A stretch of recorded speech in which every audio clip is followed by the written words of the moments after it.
तू शक्ल के बुरा बाड़ू, लेकिन कम से कम बात अब बात तो बहुत अच्छा करेलो। माशाअल्लाह, को खबर सुनाइले बाड़ू तू। सोया इस इतवार के मुल्क से बाहर। वाह, अरे जी खुश कर देलू बिल्लो रानी। कितना बार कहले बानी बी कि हमार नाम बिल्लो रानी ना तनवीर बा। तू अपन मतलब के बात तो सुन ले, अब हमार मतलब के बात बतावा तनी। पैसा? अरे तू इतना बड़ा काम कइले बाड़ू, तो के तयशुदा रकम के अलावा बहुत बड़ा बख्शीश दे। अब हमार पैसा दे दा भी, बख्शीश हमार तोहफा समझ के खुद रख ली है। इंशाअल्लाह ऐसन तोहफा दे कि बौखला जेबू भी। हमार हिसाब तो अभी बहुत वक्त तक चली भी, कई तोहफा लियल और दिहल जाए, है ना? यही बात तो तू बिल्कुल ठीक कहलू। त्योहार और हमारे हिसाब तो बहुत दिन तक चली है बिल्लो रानी।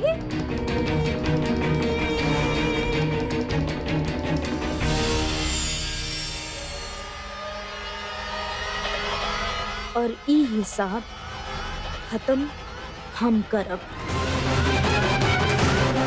तोहरा के अपन कदम पर ना झुका देनी तो हमार नाम तनवीर ना।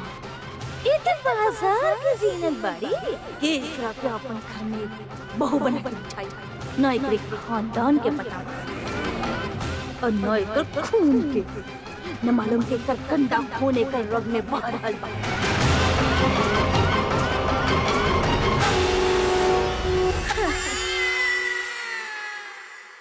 जोया नाम के कांटा तो निकल गई। अब तो हार बारी रजिया भी।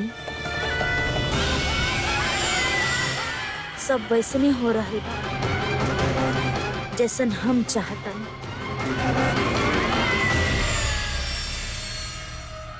जे हम चाहत रहनी उहे हो रहल बा। एक बला तो चल गई, बड़ी बेइज्जती हम निपट ले अब। और रहल बात अयान के, तो वो तो हमरा कब्जा में बा ही।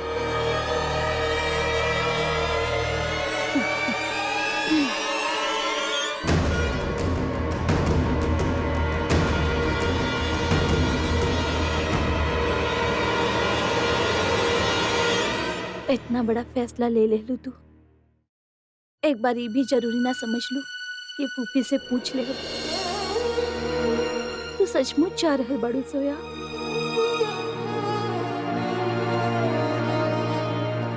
जी फूफी, फूफी आप तो जानत बानी जौन मकसद खातिर हम यहाँ आए रहनी होता,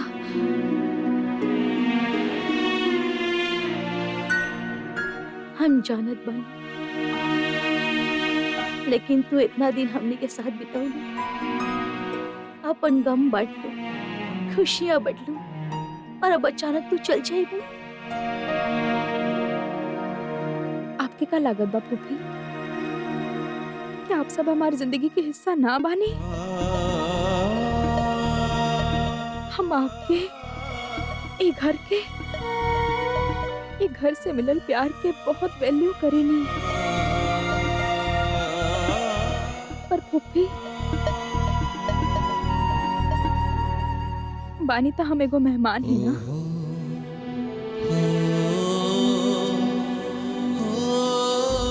केहू जान पहचान वाला के रिश्तेदार जे कुछ दिन खातिर आपके घर में पनाह ले ले रहे।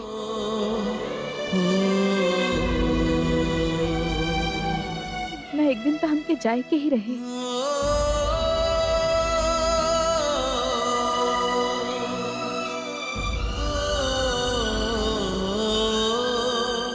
लेकिन आप ऐसा ना कर सके नहीं, आप ऐसे अचानक ना जा सके नहीं, हम आपके ना जाए दे। टमाटर, हम जब भी जाए तो के ऐसा नहीं लागी। तो हमसे प्यार जो बहुत करेलू।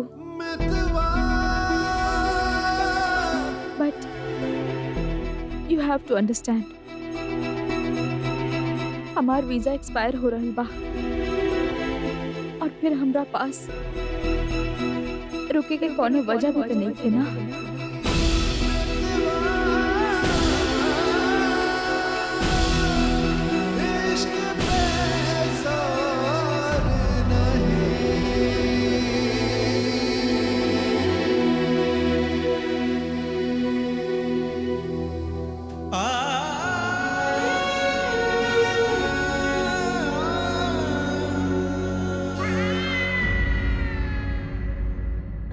नज़मा, जोया के वीजा खत्म हो रहल बा, ओकरा जाए के ही पड़ी। अब कुछ ना हो सकेला।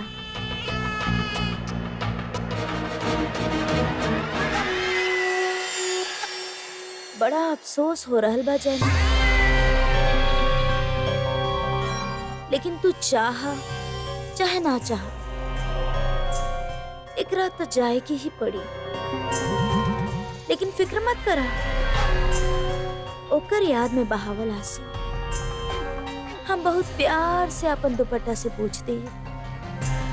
अब तो हर जिंदगी में जोया ना सिर्फ तनवीर रही, तनवीर।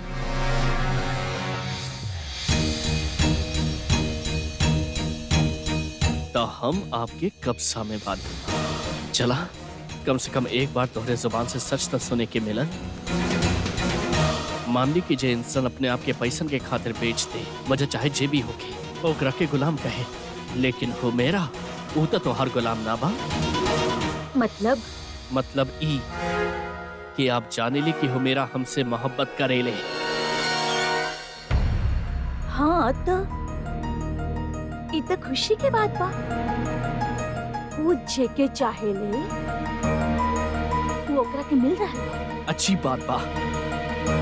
ई जन लेले के बावजूद भी कि हम हो मेरा से मोहब्बत ना करीला, आप हमार निकाह ओकरे साथ करवा रहल बानी। खैर छोड़ा, आपके ये सब काहे समझ में आई?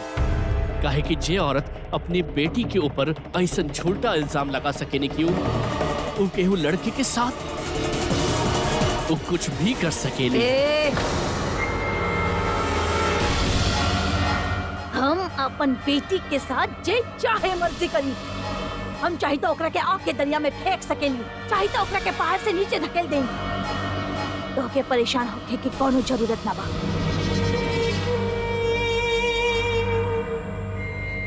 और यहाँ खड़ा खड़ा हमके घुरल बंद करा।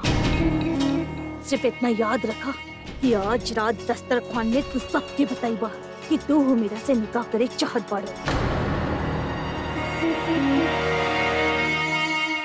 और अल्लाह कसम, अगर तू वक्त बर्बाद कर ले तो हम फिरोज के फोन करेंगे, जरा भी देर न लगाई।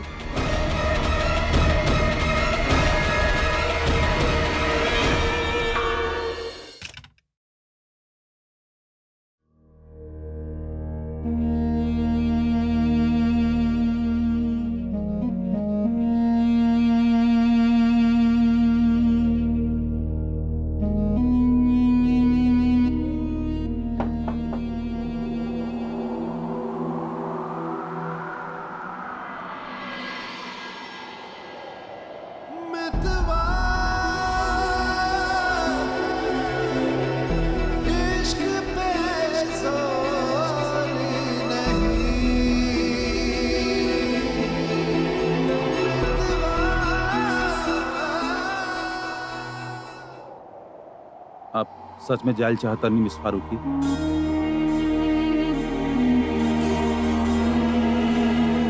हमके जाए के होगी मिस्टर खान।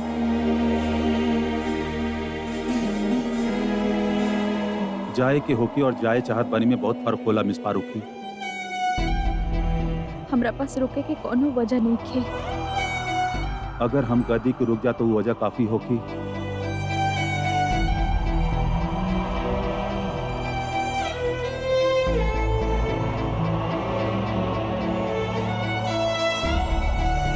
अगर हम कहीं रुक जा तो का आप रुक जाइबो मिस फारूकी।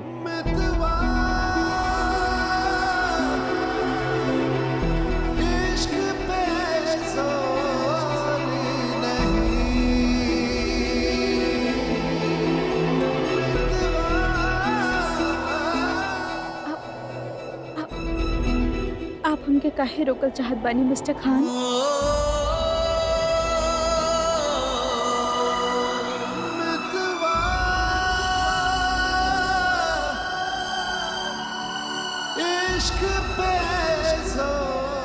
ये तो हम भी नहीं की जानत, सिर्फ इतना जानत बानी कि आपके जात देख ना सकेनी।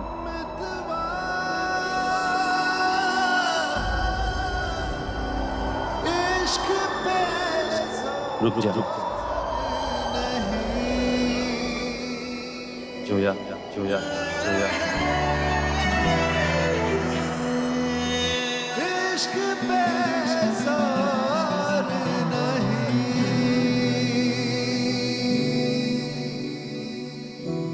का भेल मिस्टर खान?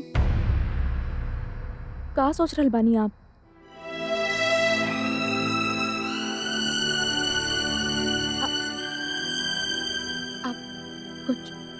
आप कुछ कहे चाहत बानी?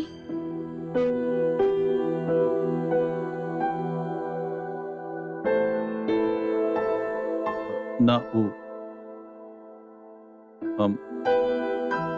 हम बस देखे आयल रहनी की। बस देखे ही आयल रहनी मिस्टर खान। आज भी कुछ ना कहा, एक बार रुके के ना कहा बाप। पैकिंग हो गई की ना? या ऑलमोस्ट।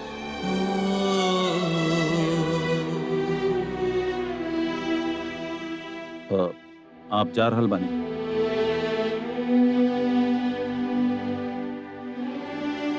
जी। और वो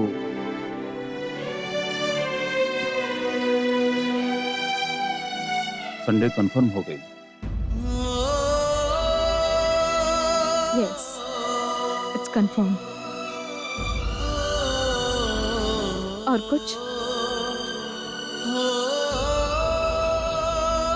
और कुछ पूछे के बाप के?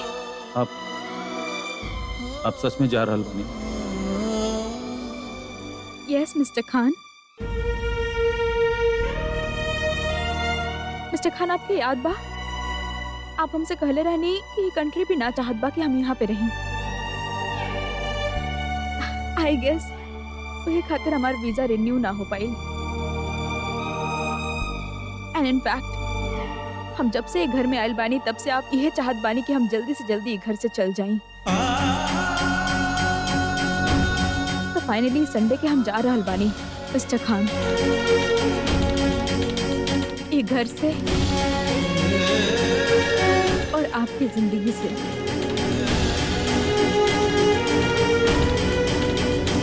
हमेशा खातिर। हैप्पी?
अब्बू हम्म?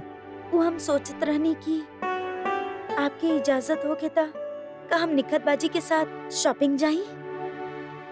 हाँ हाँ काहे ना, बिल्कुल जा। और अयान के भी साथ लेकर जाना। ओकरा के भी तो निकाह के तैयारी करे के होगी ना।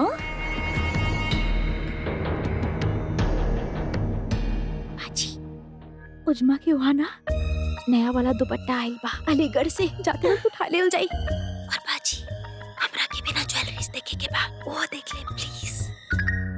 अयान, सब्जी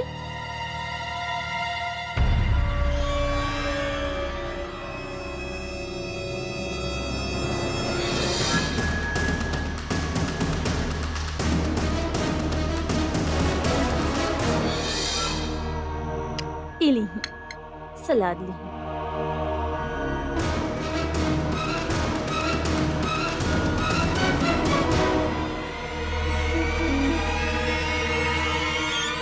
अब अयान मिया, ये देखा ना जरा, ये फोन के पता ना कहा हो गई, कोनो नंबर ही ना लग रहल बा। अब भी नंबर देखा कब से मिला रहल बानी, पर पता ना कहा हो गई।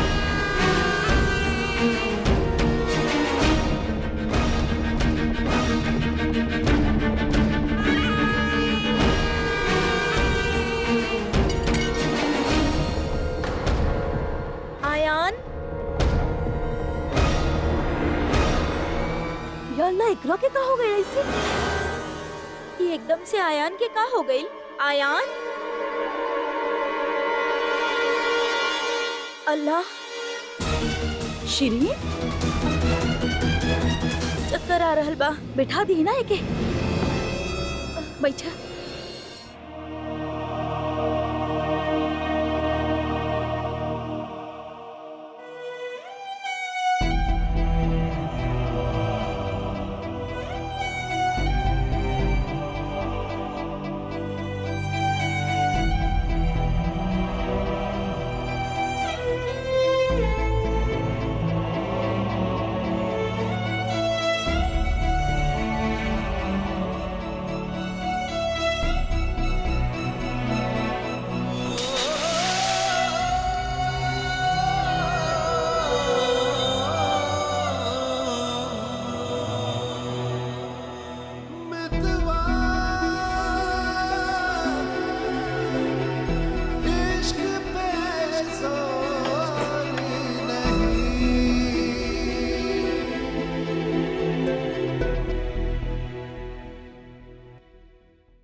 Miss Farooqui,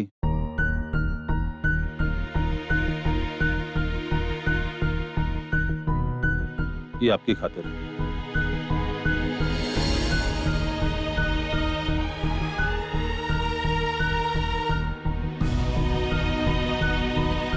What is this? Employment letter. ये में लिखल बा कि अब आप दिलशाद कंस्ट्रक्शन के एम्प्लॉय बनी। अगर आप एक वीजा ऑफिस में जमा कर देबू तो आपके एक्सटेंशन मिल जाई। फिर कम से कम आपके पास वापस जाए खातिर वीजा ना होए की वजह तो ना हो। बाकी फैसला आपके बाद कि आप जाइल चाहता नहीं कि रहल चाहता नहीं।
एकर मतलब मिस्टर खान ना चाहेले कि हम जाएं।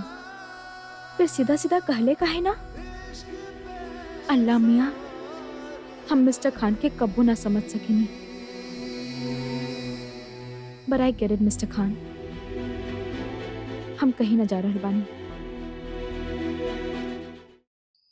न जाने ई घर के का हो गइल बा, बस हादसा पर हादसा हो रहल बा।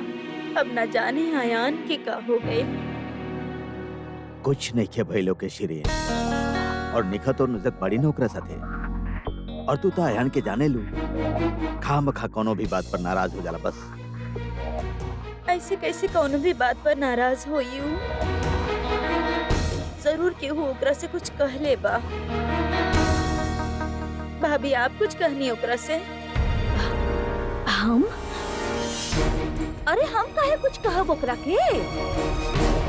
हम बोलब तो बोलबू की बोले ली।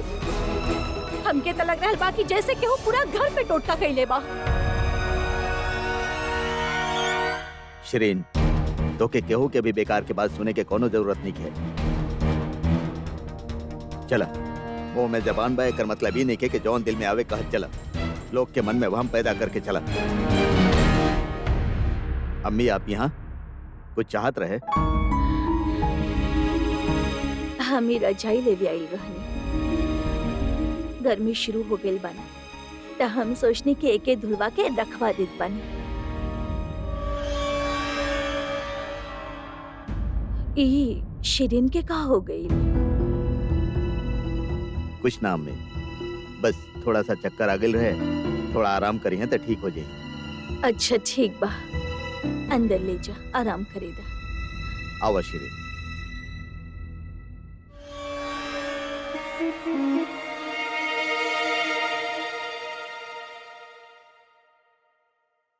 आउच!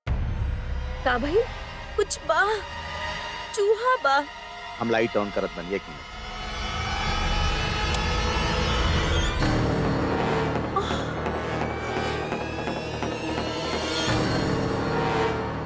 या अल्लाह, ई का बा? ना ना भाभी, हाथ मत लगाई। देखे तो शिरीन।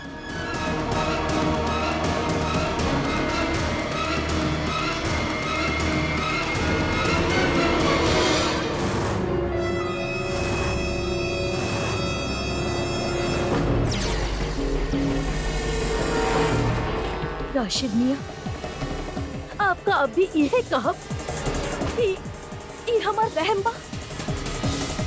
शिरीन, ये काला जादू के गुड़िया बा। और से देखो, ये गुड़िया के बाल तो बिल्कुल शिरीन जैसन बा।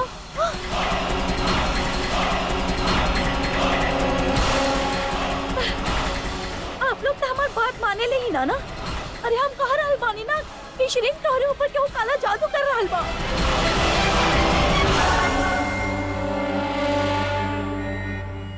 या अल्लाह, ऐसे हमरा के कमजोरी महसूस हो रहल बा। ऐसे हमरा के चक्कर आ रहल बा। राशिद, हमरा ऊपर केहू काला जादू कर रहल बा। नहीं, बस बहुत हो गई। कोनो काला जादू वादू नहीं है। शिरीन, शिरीन, हमारी बात सुना, हमारी बात सुना। तू कमजोरी काहे महसूस कर रहल बाड़ू? काहे कि तू ये बकवास से डर रहल बाड़ू। ये वहम के अपना दिल से निकाल दा, सब ठीक हो जाई। ये कुछ ना हो खेला। तू चला, आराम करा, चला।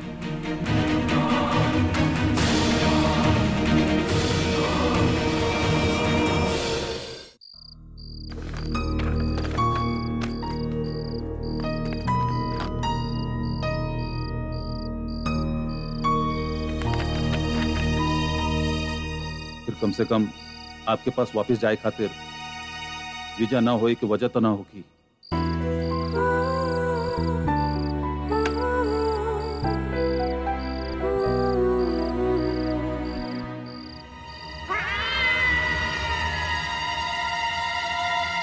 जोया, का सोच रहल बानी आप? कुछ ना, बस ऐसे ही।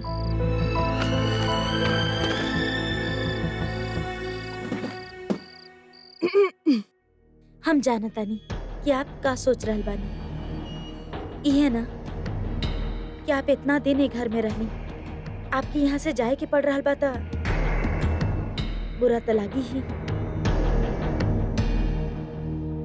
एक्चुअली तनवीर हम जानत ना बानी कि हम जा भी रहल बानी कि ना। I am not sure right now. लेकिन आप तो कहले रहनी कि आपके वीजा एक्सपायर हो रहल बा। हाँ हो रहल बा, लेकिन देखा ना मिस्टर खान हमके अपॉइंटमेंट लेटर देले बाड़े, ऐसे हमार वीजा एक्सटेंड हो सकेला।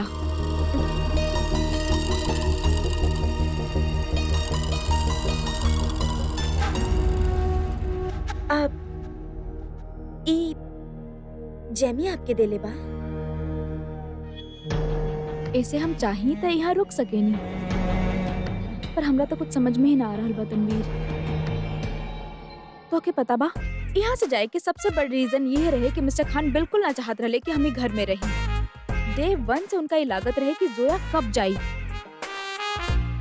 ऐसन हमके लागत रहे। लेकिन ये लेटर के बाद हमके लग रहल बा कि हमके गलत लागत रहे ना। आई नो तनवीर बहुत कंफ्यूजन बा, बुरा मत मानिया तनवीर। मिस्टर खान तो हर बचपन के दोस्त बाड़े, लेकिन वो थोड़ा इमोशनली चैलेंज बाड़े।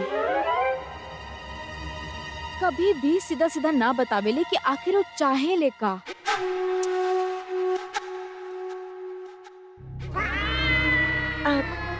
लेकिन जोया, सवाल तो ई बा कि आप का चाहे नहीं। आप तो यहाँ से जाए चाहे नहीं, हाँ ना? हम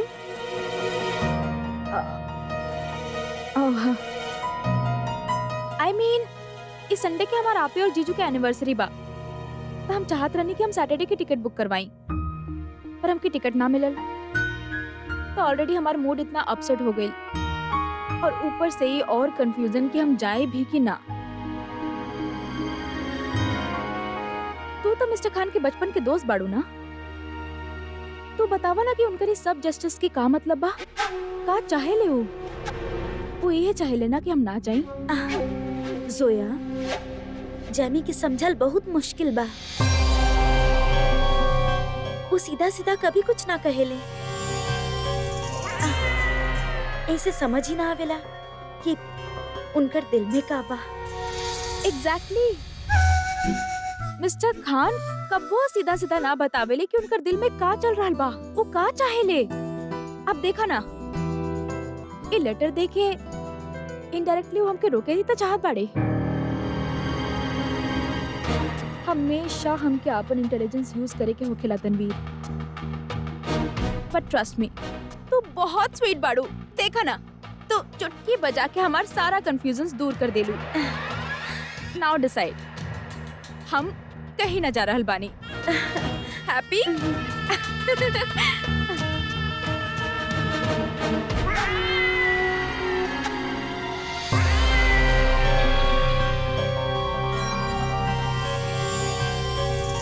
जाए के तोहरा के पड़ी ही जोया फारूकी, वरना अगर तू ना गईलू ता जेमी हमार कैसे हुई। हमरा कुछ तो करे के ही पड़ी, जरूर करे के पड़ी।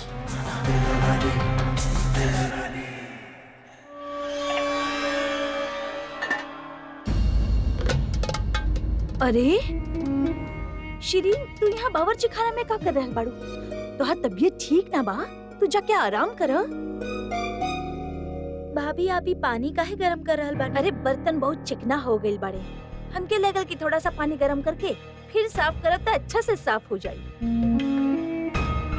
शिरीन, जरा वो बर्तन ना खाली करके हमके दे दे। हाँ,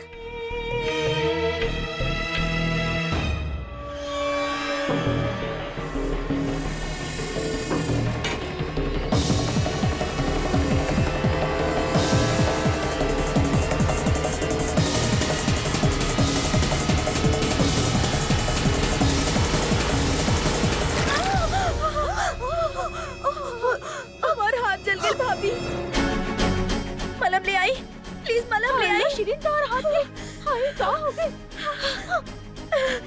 भाभी हाय तो और हाथ चलो चलो चलो कहाँ लेके जा रहा है बाली? ठंडा पानी तो डाल ले अरे बेटी। शिरीन चला तो सही हमरे साथ चला ना। भाभी बहुत हाथ जल रहल बा। अरे रुक तो शिरीन आप का ढूंढ रहल बानी भाभी?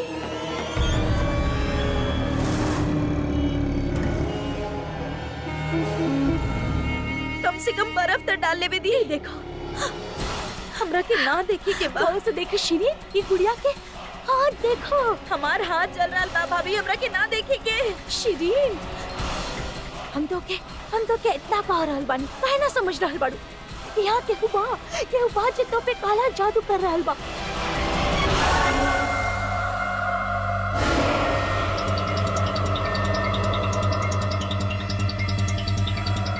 और ऊ बहुत चालाक बा। जे भी तोहरा पर काला जादू कर रहल बा शिरीन ऊ तोहर बर्बादी चाहेला शिरीन।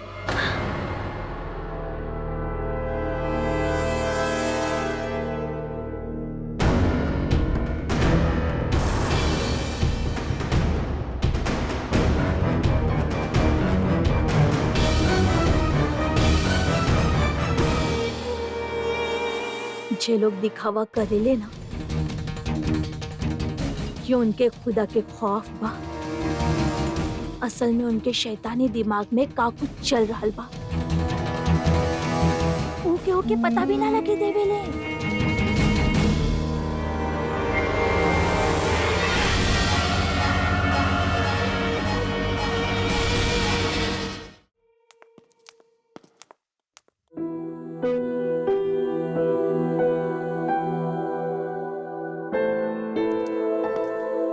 मिस फारूकी तो लेटर जे हम आपके दिले रहनी ठीक बा। आई मीन ओकरे अंदर कोनो इन्फॉर्मेशन ऐड करावे के बा। I think it's fine. तो मतलब आप ओके कल वीजा ऑफिस में जमा करा दे।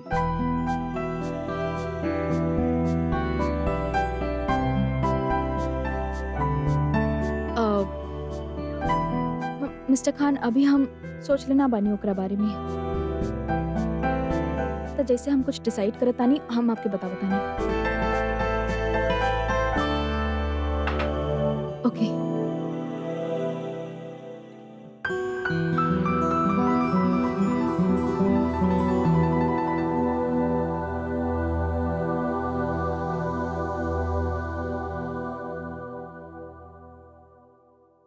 मिस्टर खान भी ना अगर चाहे लेके हम यहाँ पे रुकी तो सीधा सीधा बोल काहे ना देवेले? ये घुमा फिरा के पूछे के मतलब? सीधा सीधा जवाब ना दे सकेंगे कि अभी हम सोच लेना बने। कैसन जवाब बा? कंफ्यूज लड़की। कॉम्प्लिकेटेड मैन ज्यादा ही टफ बनने की कोशिश करेले। बहुत स्मार्ट बनने की कोशिश करेंगे पर एक्चुअली में शी इज डम। उतना हम इंटेलिजेंट बानी तो उनका इशारा समझ गई नहीं, वरना हम चल जाते और खड़ा देखत रहते। ओ कारवा गुजर गल गुबार देखत रहले टाइप्स। उनके रुके के बाद तो रुके, ना रुके के बाद तो ना रुके। हम दोबारा ना पूछे वाला बानी। मिस्टर खान आपके कुछ भी बोले की जरूरत नहीं थी। I know how to read your mind.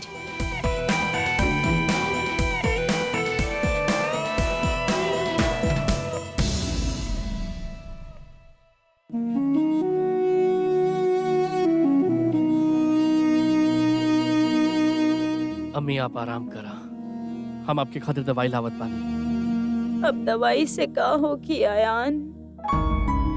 अम्मी आप खामखा परेशान हो रहल बानी। हम आपके एक पेन किलर दे रहल बानी, इंशाल्लाह सुबह तक आप बिल्कुल ठीक हो जाइए।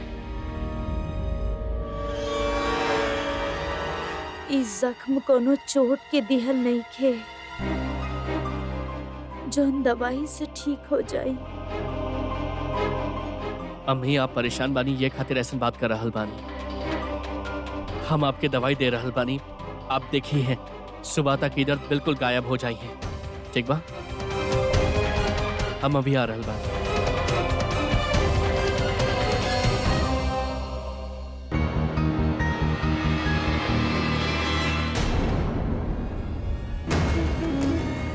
का भल मुमानी ऐसे का घूर रहल बानी हमके देखी के।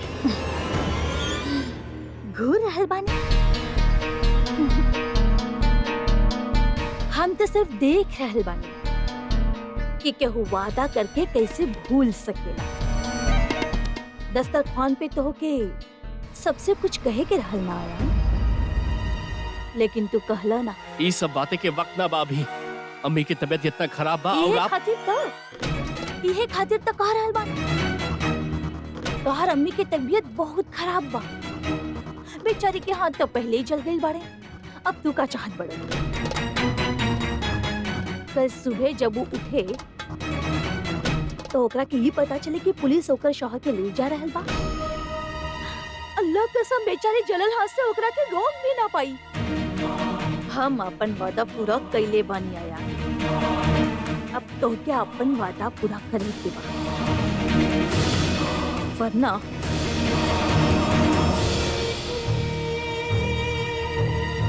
हम तो के चंद घंटन के मोहलत दे सके नहीं आया, उससे ज्यादा ना।